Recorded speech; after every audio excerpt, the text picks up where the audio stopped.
Church యాక్టివిటీస్లో మనం సిన్సియర్గా ఉన్నాం. క్లీనింగ్ చేస్తున్నాము, అందరినీ కూర్చుండబెడుతున్నాము, అన్ని యాక్టివిటీస్లో యాక్టివ్గా ఉన్నారు. ఇచ్చుటలో అందరికంటే ఎక్కువగా ఇస్తున్నారు. You are perfect in the sight of your pastor. Very disciplined, టైంకి వస్తున్నారు, అన్ని చేస్తున్నారు, అన్ని యాక్టివిటీస్లో ఉన్నారు. But you are away from God, then this is nothing. నీవు దేవునికి దూరముగా ఉండి దైవజనునికి దగ్గరగా ఉండి ఈ పరిచర్యలన్నీ చేస్తున్నటువంటి వ్యక్తి అయినా అది వ్యర్థమని నేను అంటున్నాను. We need to have a relationship with our God. ఆయన స్వరం వినినప్పుడు పారిపోయే పరిస్థితుల్లో మనం ఉండకూడదు.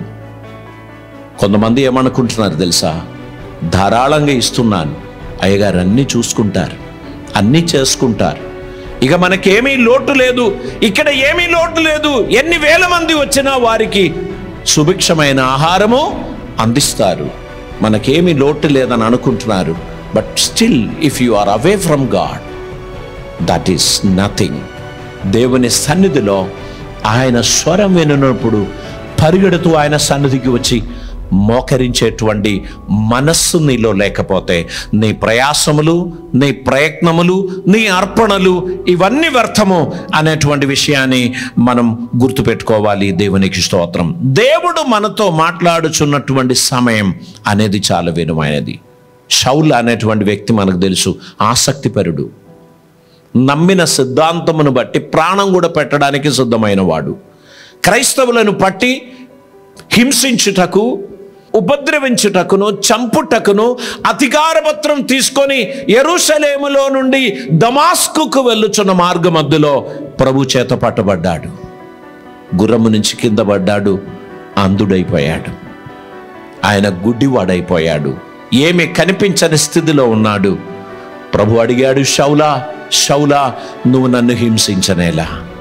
అప్పుడు చెప్పాడు, నేను నిన్ను హింసించుచున్నానని ఎవరు చెప్పారు? నువ్వెవరు ప్రభువా? నేనే నీకు హింస పెట్టలేదే, నీవు ఈ చేయుచున్న కార్యకలాపాలన్నీ నాకే, నువ్వు నన్నే హింసిస్తున్నావు. అతని దేవుడు మార్చినప్పుడు యేసుక్రీస్తు కొరకు చివరి శ్వాస వరకు నిలబడడానికి ఉన్న పట్టుదల అతనిలో దేవుడు ఏర్పాటు చేశాడు. మన గురించి దేవుడు ఆశించేది రక్షింపబడ్డాము అనే ఒక్క సాక్ష్యం సరిపోవడం లేదండి. We need to walk with the Lord. ఆయనతో పాటు మనం నడవాలి, ఆయన చిత్తం మనం నెరవేర్చాలి, ప్రతిదినం ఆయనతో సహవాసం చేయాలి, ప్రతిదినం ఆయన మాటలు వినాలి, ప్రతిదినం ఆయనలో నుండి పొందాలి. ఆయనలో నుండి పొందిన దానిని ప్రజలకు అందించడానికి మనం సిద్ధంగా ఉండాలి. ప్రతిదినం ప్రభుతో సహవాసం గలవారై మనం జీవించాలని ప్రభు మన గురించి ఆశించుచున్నారని మనం గుర్తుపట్టుకోవాల్సినటువంటి అవసరత ఉంది.